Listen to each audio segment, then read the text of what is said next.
Hey guys, and welcome back to this channel. In this video I'll be showing you guys how you can enable screen mirroring on your iPhone. So go to your settings and select general here and select AirPlay and handoff.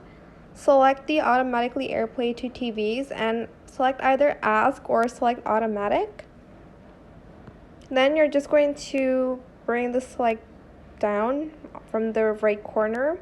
Then here you can try to find the TV that can mirror. I can't believe is this my TV? I don't know. I'll try that later, but I hope this tutorial is helpful for you guys. Don't forget to like, comment, share. Also subscribe to this channel if you haven't done that already. If you have any more questions, just leave it in the comment section down below. I will try my best to answer them all for you guys. If you found this video helpful, please click the thanks button as well. That is it. Thank you so much for watching. Bye.